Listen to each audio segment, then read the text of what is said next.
New Mills in the Peak District is a wonderful place if you like your architecture, bridges, viaducts, mills and other bits of industrial heritage. And what better example could you find is this highly unusual 4-arch bridge. Over the top it carries Church Road and down below flows the River Goyt. But why on earth was it built to this specification? Why 1, 2, 3, 4 arches just to carry a road over the top, as opposed to a larger single arch or a central pillar double arch? Originally constructed in 1835 to carry the Thorns Turnpike over the top. That's the road that we've got today. Stayed like that for many, many years. A look at maps to show you exactly where this bridge is, if you're unfamiliar, or maybe you are familiar. Church Road is coming down from the top right towards the River Goyt. It does in fact turn into Albion Road as it comes in the opposite direction.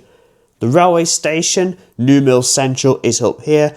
The Millennium Walkway around on this curve down here. Zoom in somewhat, it is right where it says benchmark. We've got Union Road also coming down for reference, and you've got the Tors, that viaduct that carries Union Road over the River Goyt. And the mill and the weir are just here in the centre of the map. So why have the central sections? What is to do with strengthening purposes? It wasn't up to the adequate weights that were needed to go across the top. So in 1888, it was strengthened. So these additional upside down arches were put in to strengthen the bridge, with additional standard arches put below them, giving this really unusual effect on all 4 arches. If we look closely enough at the stonework on the central support, you can see the stonework does change. It's a lot smaller look on those central pieces that were added before returning to the original larger stone blocks that we see on the right hand side of the main arch. And back in 1887 and 1888, when these were installed and constructed within the existing bridge, it must have taken some skill and effort and design to get these put in place and do the job that was expected of them. Now there is a lovely footpath that goes through, so we will be able to go through to the other side and take a look at it from the other side. But incidentally, this was not always a footpath. It was in fact a leat which led off towards one of the mills a little bit further into the town. There is a weir down here at the bottom corner of this old map from the early 1900s. This is where the leat would have been fed away and taken down the old passage, which is today's footpath. This would have led on to the mill right at the top here beside the weir. So now it is completely filled in and there's no trace of it apart from a few little relics beside the weir. I'm just going to show you something relating to that up here before we get back to our main quadruple arch bridge. Here's the beginning of the leats. Look at this old bridge here, and there would have been a sluice right behind it. There is some mechanism. Look at that iron bar with a cog on either side, and we've got a nice little sluice gate at the bottom. And just beyond that, there is another bridge. It looks very, very old. It's a really peculiar shape. I'll just show you the sluice again from behind. Lovely stone archway, isn't it? But check this one out.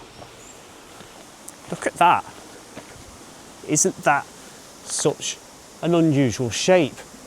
Sort of slopes upwards at a gradual climb before dropping down steeply on the right hand side.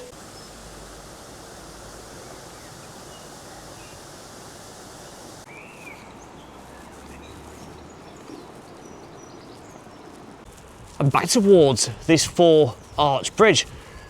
I'm going to pass below and follow the route of the leat. There's more to show you on the other side. But passing through, it's very much like a railway bridge, isn't it? It's got that typical stonework and arched block stone roof. Out on the other side, there's a lovely stone tall arch viaduct over there. It's not a railway viaduct, and it could quite often be mistaken for that, but I'll turn you around. We'll talk about that more before we finish the video. Let's bring you up here and get out of the sunlight back to this brilliant 4-arched bridge. So right at the other side of the path, that's where the leat came through, went off towards the mill. That's a lovely shot coming forward. I have to imagine that this side probably was always some kind of path or access. And looking over to the other side, look how high up that is. I imagine to get up and inspect them, they've got to use some sort of ladders or scaffolding to get up there. Now if we pop the drone up and take a closer look to see what these central decks actually look like. Now look, there are some hollowed chambers in the centre section, And this would be to reduce weight, because solid masonry fill would be extremely heavy, and leaving voids reduces the dead load pressing outwards on the arches and on the piers. It would also reduce material costs, less stone and fill would be required while maintaining the strength. These chambers often prevented trapped water building up inside the bridge, and there are probably also drainage channels within these hollowed out sections, allowing this water to escape. The flow of water very, very steady, going below and out the other side towards the old mill bridge, and there is a weir like waterfall before it passes below that viaduct. A very old piece of iron pipe work, probably surface runoff into the river off the road above. I'm interested to get up on top of the bridge and have a look, so I'm going to see if this path will get us up there. Those old pieces of stone pressed into the ground on this footpath. So that's the view looking directly down. Just make out that viaduct on the left hand side, and there is the old mill foundations and a further bridge down the centre. Down on the bottom right is where that leat was, which is the path, and you can just make out one of the archways on the left. If I really stick it out, we can see the upper archways just about. On the opposite side, more of the same. You kind of overhang where these walkways have been installed, so the archways are just there where those stone walls are. That would have been the original outer edge, and these have been put in later. Okay, I'm going to get back down to the river edge beside the Goyt, and we'll have one last look at this 4-arched bridge. You have to also admire those stone wall supports. All the stonework is going at a slanted angle of about 45 degrees in order to push up against the main structure. What this really reminds me of is a place I went to in Borsdale Woods just outside of Wigan in the beginning of last year, 2025.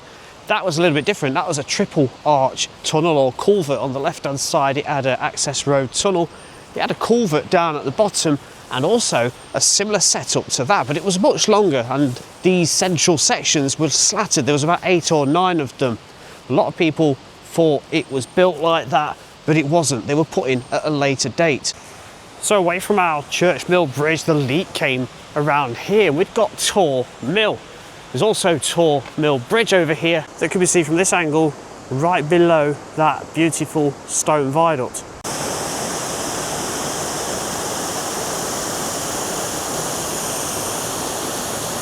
That's nice, isn't it? Always love the sound of water. Just to the side of that, you've got hydroelectricity being generated. That is Tor's hydro. Right next to that, you've got these remains of this fantastic mill or cottage. Isn't that lovely? Let's go through the archway and we'll be able to see that viaduct appear yet again. That's all right, isn't it? That's really, really nice. The mill itself was constructed and in operation from 1790. It ceased production of milling in, I believe, 1890. It carried on as cloth cutting for around about another 24 years. So isn't that just lovely? That's the railway line between Sheffield and Manchester going above that. It's brilliant here. I love it in new mills. I'm going to come back and make some more videos here very, very soon. If you enjoyed learning about the 4-arched bridge, very, very unusual, and you've got any other examples of such a fascinating construction, drop them in the comments below. Thanks for watching.